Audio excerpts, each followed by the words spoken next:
get a job, get a real job. I always feel, get a real job, Vanessa. Stop trying to. I've been told business. that so many times. And sometimes like, hey, am I doing the right thing? Am I actually, should I get a real job? Should I hate my job for the rest of my life?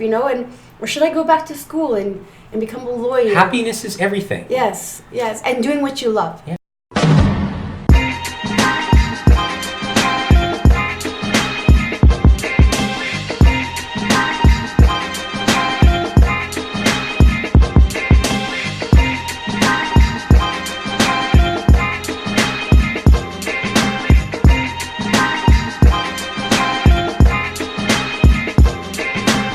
To the hashtag Talk to JV show. We have Vanessa Ojeda today, who is a business entrepreneur in Edmonton, Alberta. And Vanessa, tell me a bit about your history. Tell me about yourself. You grew up in Edmonton? Yeah, I grew up in Edmonton. My parents are actually from Chile. And so I went to university. I was actually supposed to be a lawyer. Why didn't you go? Let's get right into that. I didn't go because I did my first degree, which I didn't do very well. I graduated with a 2.7 GPA, so I was like, hey, well, you can't get into law or a master or even a master's, so I decided to go back to school and study something that I liked because I was studying poli-sci. Poli-sci is a very depressing degree, so I decided to go into business because I actually always liked it. I tried doing business when I was younger.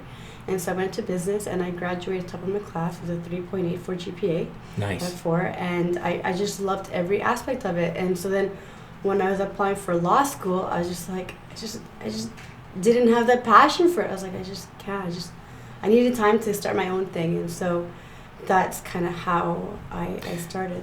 Did you start your own thing? Because you got the food bike tours now. We're going to get into that a little later. Did you start hustling right away, or did you get a job afterwards? What was the steps to get to where you are today?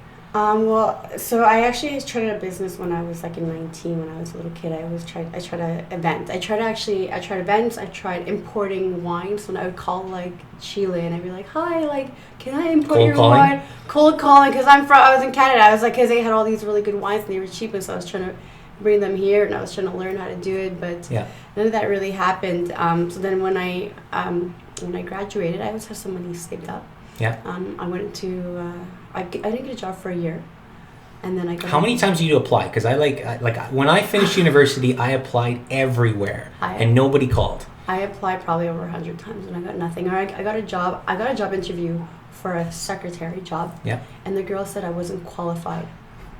I wasn't qualified. Yeah. I have experience. I have 3.84 GPA. She said I wasn't qualified to be a secretary. I was just like, this is not for me. So I ended up getting a job with Scotiabank as a small business advisor, and it just wasn't for me. I liked the part of the business aspect of it, but there was no creativity. It was just all about putting stuff in the computer. You were in their system. I was in the system, right? I was just another number, and I just didn't feel like I was growing. I actually used to cry every day when I go to work. I'm like, why am I doing this? Why am I doing this? No, and that's you never want that. No, you don't want that. And I used to literally come like, hey, I'm going to jail. And like, it's nothing wrong with the company. It's just I didn't feel like I was growing as a person, and I always wanted to have a business. And people are like, no, you need to get experience first and then start a business. You need to, and I just like, no, I need to do something now. So I left the bank and I was like, okay, I had this extra cash. I'm like, okay, what can I do?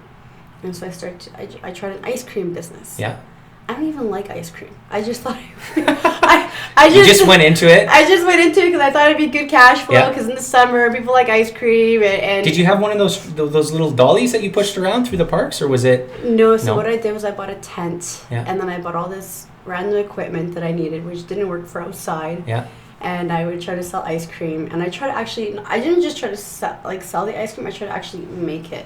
Yeah. So I try to manufacture, learn how to make the ice cream. I go through cookbooks. I bought everything, and literally every night, me and my mom would try to learn how to make ice cream. Yeah. And you know what? I bought this big machine, and I made the ice cream. I'm talking thousands of dollars just making the ice cream. Put it inside the machine, and we were testing this out in the garage to see whether it would work or not, right? And the machine wouldn't make the ice cream because the ice cream was too thick. it needed like a thinner mixture. It's a thinner mixture, and then it wouldn't go. So I turned it off, and all of a sudden, all the ice cream was on the ground in the garage. My dad and my brother were shoveling the chocolate ice cream. Did you know it was done at that point in time? I had to keep going because I had Heritage Days and I had a few other events. But like after Heritage Days, it was just a mess. Yeah. It was a complete mess. Like at Heritage Days, I thought it was a cooler, a freezer. So I put my ice cream in, and then it was melting. I didn't really sell anything on that day. 2 days out of 3, it was raining. And so, ice cream is very dependable. Oh, yeah. On that. The weather. And so I lost a lot. I lost all my savings and much more. So Did you know it was getting to that point in time, or were you, like I hear this all the time with entrepreneurs, were you kind of delusional? Were you making excuses and trying to keep it going, or did you know? You know what? At the end of it, I knew, right? But I kept trying because I didn't want to give up yet. Yeah. But I was at a point where I was just like, I was losing my mind. I was like, I wasn't myself. I was arguing with my parents. I just, the thing is with the ice cream business, I needed my family. I needed so many people on my team to get started. Yeah. It's not just, I work out, I go to the gym, but I can't carry those heavy machines and take them to an event. It's too heavy. Yeah. No matter how much I work, I gotta rely on my dad. I gotta rely on a friend, and so it was just like, it was such a pain. And I go to the farmers market, for example, and I sell one ice cream for all emotionally draining. It was super emotional draining. It was very hard, and so in August, I actually started crying, bawling, like, what am I doing? I'm like, why did I get into this? And I knew at that time, like after losing everything, I'm like, I just gotta get a job and pick myself back up because I just lost everything. So is that what you did? Did you go, or did you get right into another business? No, I actually started working at Earl's. Yeah. I was like the only thing that I could think of that would give me some good cash flow, so I was working there.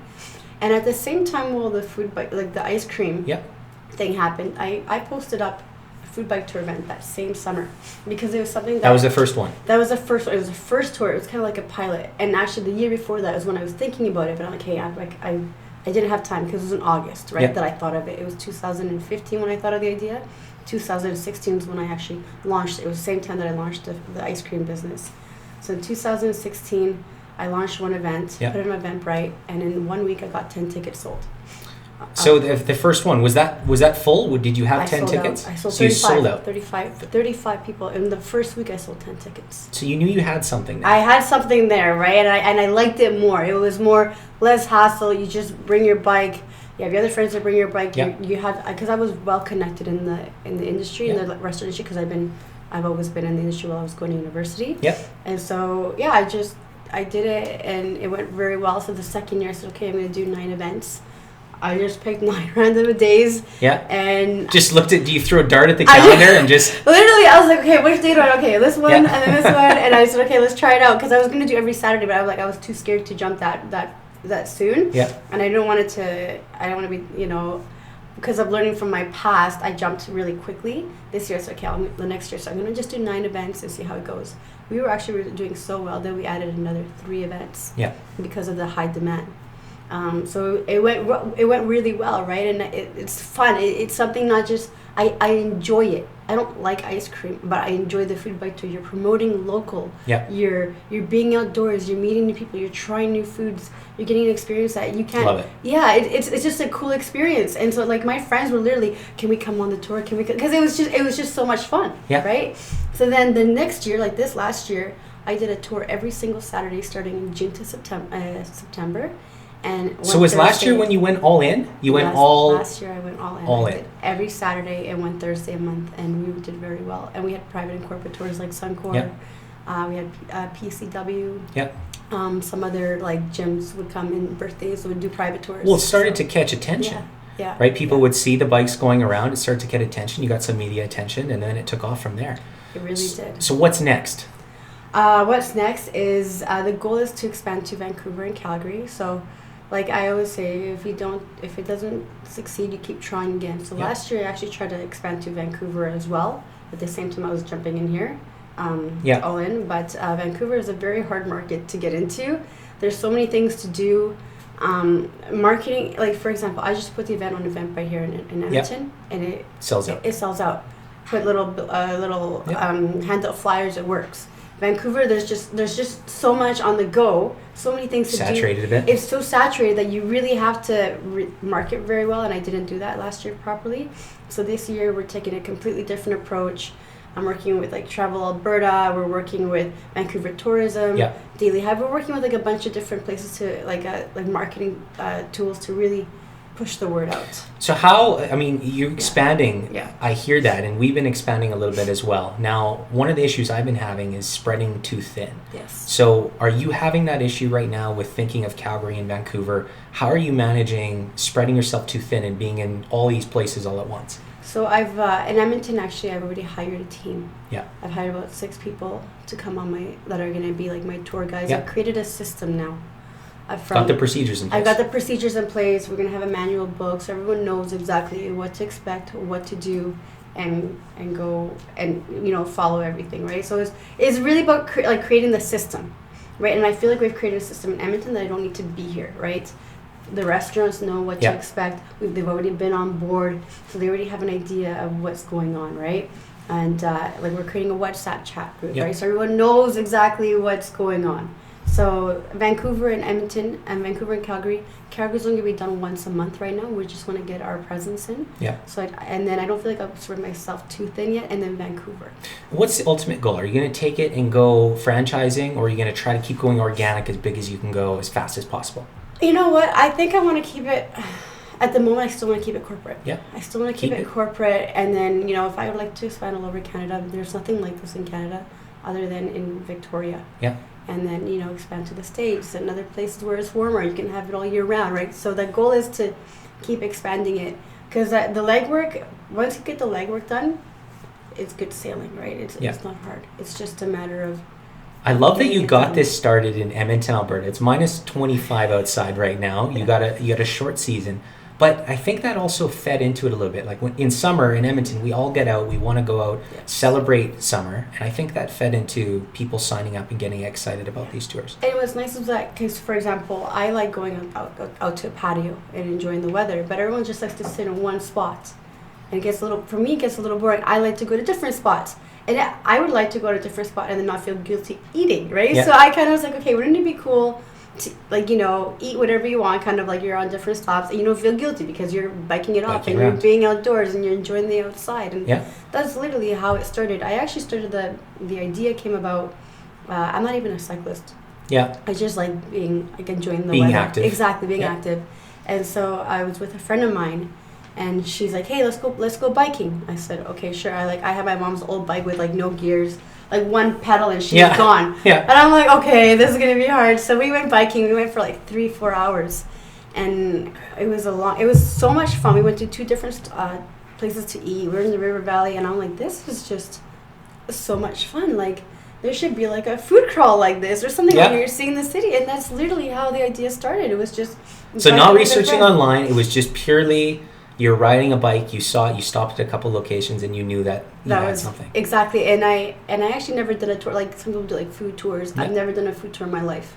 I just had an idea of how to do it, and I've done a couple of food tours, and it's completely different. Their food tours are completely different than ours because we get the behind the scenes, the chef experience, how your food is being cooked. Learn about the company that you're going to. It's really about not just being served, but it's getting promoting local and seeing why is this place different than others. I love that. Yeah. Tell me about networking, because you got 2 sides, right? You got 2 customers. You got the restaurants, and then you have the cyclists that come on the tours. Yes. So what's it like? Tell me the power of networking and how you use that database of people that you had to go out, and the relationships you had to make those first connections and get the restaurants on board.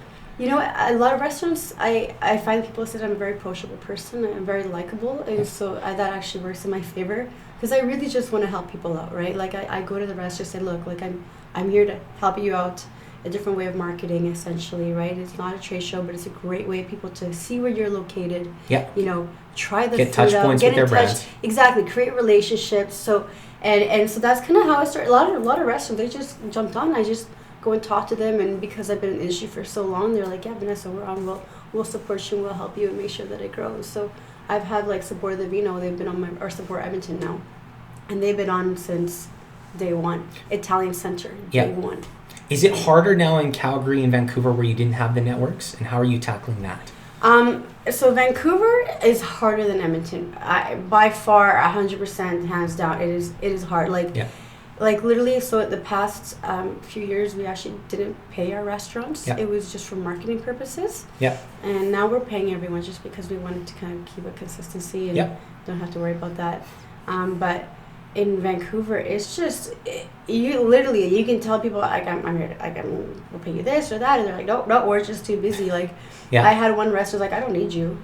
I'm like, but that's not the point. If you need me, you don't need me. It's about creating like communities, giving people from Vancouver or the tourists the experience. You're helping them build their brands as well. Yes. You're creating touch points for them. Yes. And when that translates into the cycle of their customers and getting new customers in the door, or bringing some of their old customers in a new, unique way, you're helping them out. Exactly. It's getting a different relationship. It's seeing them in a different way. And I completely agree with you on that. I have one guy's like, I don't need you. I have an hour and a half wait on Saturdays. I'm like, okay, well, but it's hard because you're literally like, you're pulling teeth in Vancouver, but we have some really good restaurants on board.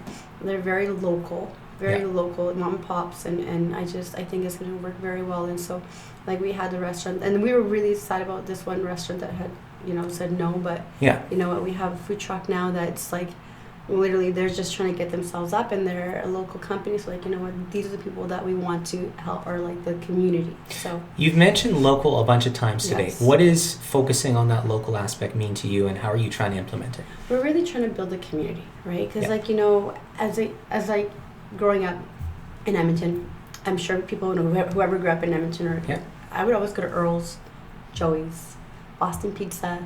Those are the places I would go to as a kid, and these people, they're franchise, right? I want to help your neighbor. Like, your neighbors could have a coffee shop. Why are we not helping our community and building it and creating our own heritage, right? And so that's what I'm really trying to focus on. It's really creating and involving our heritage. That, to me, is super important, and I like, it's just about really, giving back. So actually, also the food bike tour, we also give back. We give a percentage back to CASA, which is mental health. So we're always about giving back, and it's still local. It's built right into your brand. Yes. And people know that from day one when they're going through. Yes. How has the online presence? You said Eventbrite is where you got those first 10 purchases. Yes. How has online made a difference for your brand, and what are you doing now to try to get it to go further? Online has done very well for us because I think it's a great platform for someone who doesn't have a lot of income. Because when I started this business, I lost everything. So I was starting from scratch. I started from scratch and started from nothing. Yeah. Right, and so it helped me out in a way so the that internet, was cheaper. Yeah, the internet gave you that option. Yes, the internet gave me that option, and it was very helpful. And I would go and I'd drop off flyers as well, but the internet is what really helped me. What got it going? Yeah. When you were starting, we have your quote here from Walt. If you can dream it, you can do it. Yes. What does this mean to you? When you were dreaming about getting the business going, what was that start? Because you've shown that you can do it now. That dream, what was it at the beginning? Oops. I guess. Sorry, Dizzy. Sorry. Yeah. Sorry, Mickey. Sorry, Mickey. I guess when I was saying if you can dream it, you can do it, because I've always had people say, you can't do, Vanessa. Get a job. Get a real job. I always have people, get a real job, Vanessa. Stop trying to. I've been told that so many times. And sometimes like, hey, am I doing the right thing? Am I actually, should I get a real job? Should I hate my job for the rest of my life? Or should I go back to school and become a lawyer? Happiness is everything. Yes, and doing what you love, right? And doing, if you feel, I've always had a passion for business since I was a kid, trying events, trying to like numerous things, and I love it. I love every aspect of business. Yeah. And so I always just dreamed of having a business and being successful, and I've failed many times, and I just say, okay, no, and I keep thinking, okay, what can I do? And what can I do next? Right? And so I'm always thinking in my head, okay, this could be a business idea, and then I'll look online, okay, no, it already happened or whatever, right? But I'm always thinking, what's the next idea, right?